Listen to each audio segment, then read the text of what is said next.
ਲੈ ਚਲਦੇ ਹਾਂ ਦਿੱਲੀ ਵਿਗਿਆਨ ਭਵਨ ਜਿੱਥੇ ਪ੍ਰਧਾਨ ਮੰਤਰੀ ਨਰਿੰਦਰ ਮੋਦੀ ਸੰਬੋਧਨ ਕਰ ਰਹੇ ਨੇ। Are an inspiration not only to the Christian community but to humanity as a whole. They are shining examples of dedicated to God through selfless service for the betterment of mankind. Saint Chavra was a man of prayer and also a social reformer. In an era when access to education was limited, he stressed that every church should have a school. He thus opened the doors of education to people from all sections of society. Few outside Kerala know that he started Sanskrit school and also a printing press at that time. His contribution towards women's empowerment was also noteworthy. Saint Euphrasia was a mystic who dedicated her life to prayer and devotion to God. Both these saints dedicated their life to God through service of fellow beings. The ancient Indian saying, Atmano mokshartham jagat hitaya cha. Welfare of the world is the way to moksha. Explains their life. Friends, spiritualism is rooted in India's heritage. Indian saints and Greek sages had intellectual and spiritual exchanges thousands of years back. India's openness to new idea is manifest in the Rig Veda. Ano bhadraha kritavo yantu vishwatah. Let noble thoughts come to us from all sides. This philosophy has guided our intellectual discourse since time immemorial. Mother India gave birth to many religious and spiritual streams. Some of them have even traveled beyond Indian borders. The tradition of welcoming, respecting, and honoring all faiths is as old as India itself.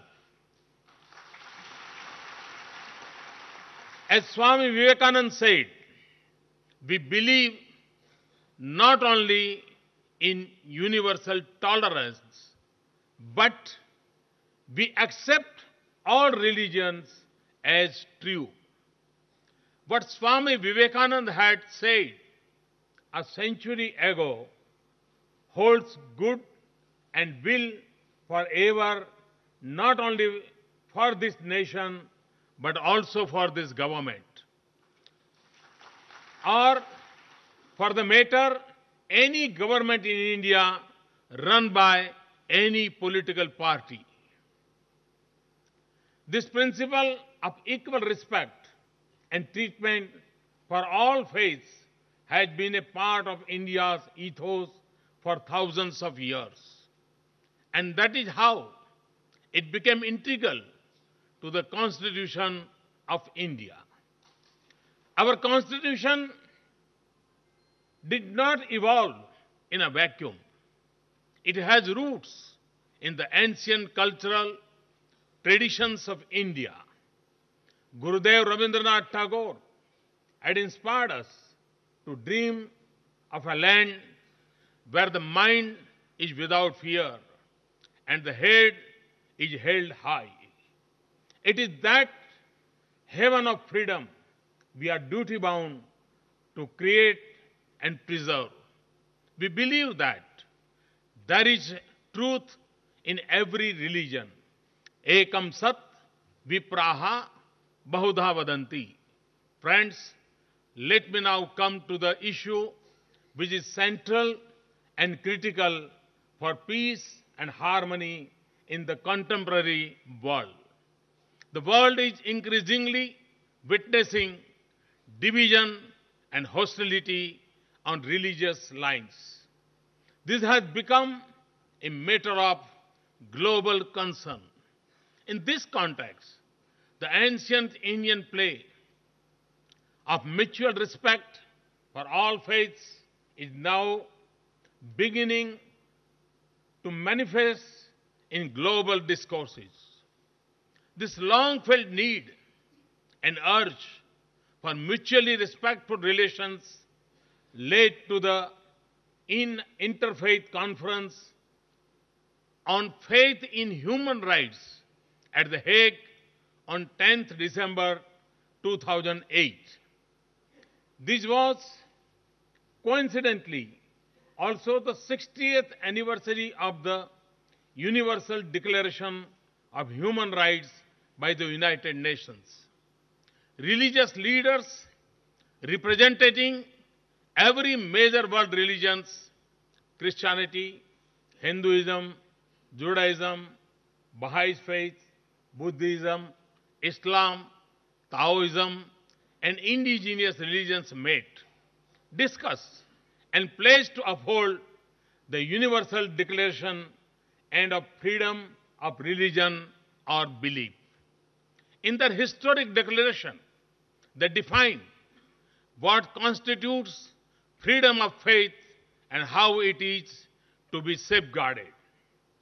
We consider the freedom to have, to retain, and to adopt a religion or belief is a personal choice of a citizen. The world is at crossroads, which, if not crossed properly, can throw us back to the dark days of bigotry, fanaticism, and bloodshed. This harmonious convergence among religions could not be achieved even when the world entered the third millennium. And now it has been. This shows that the rest of the world too is evolving along the lines of ancient India. Speaking for India and for my government, declare that my government stands by every word of the above declaration. My government will ensure that there is complete freedom of faith and that everyone has the undeniable right to retain or adopt the religion of his or her choice without coercion or undue influence. My government will not allow any religious group belonging to the majority or the minority to incite hatred against others overtly or covertly. Mine will be a government that gives equal respect to all religions. India is the land of Buddha and Gandhi. Equal respect for all religions must be in the DNA of every Indian.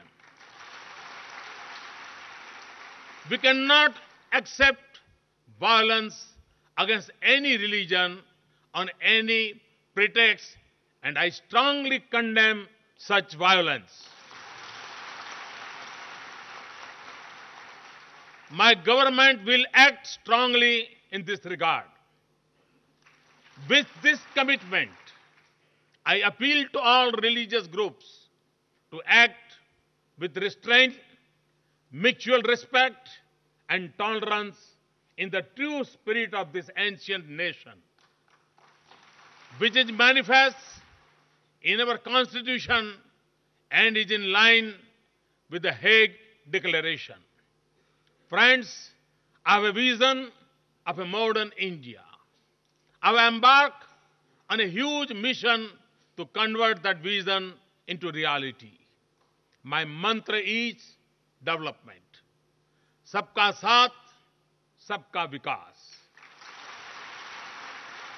In simple terms, it means food on every table, every child in school, a job for everybody, and a house with toilet and electricity for every family.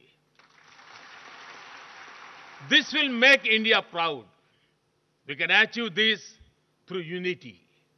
Unity strengthens us. Division weakens us. I sincerely request all Indians and all of you present here to support me in this huge task. Let the elevation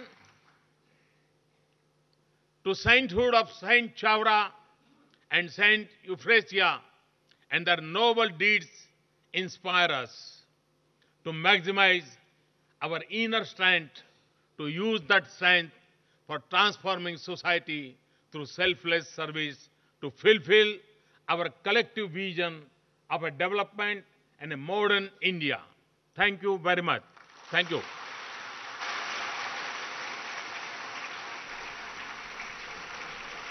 We are very grateful to the Honorable Prime Minister Shri Narendra Modi ji for his gracing this auspicious occasion, and I request his beatitude. ਖਬਰਾਂ ਦੀ ਦੁਨੀਆ ਵਿੱਚ ਆਓ ਸਾਡੇ ਨਾਲ ਕਦੇ ਵੀ ਕਿਤੇ ਵੀ ਜੁੜੋ ਆਪਾਂ ਮਿਲਾਂਗੇ ਫੇਸਬੁੱਕ ਤੇ ਅਸੀਂ ਦਿਖਾਂਗੇ YouTube ਤੇ ਸਾਨੂੰ ਫੋਲੋ ਕਰੋ Twitter ਤੇ ਖਬਰਾਂ ਨਾਲ ਜੁੜੇ ਰਹੋ ਦਿਨ ਰਾਤ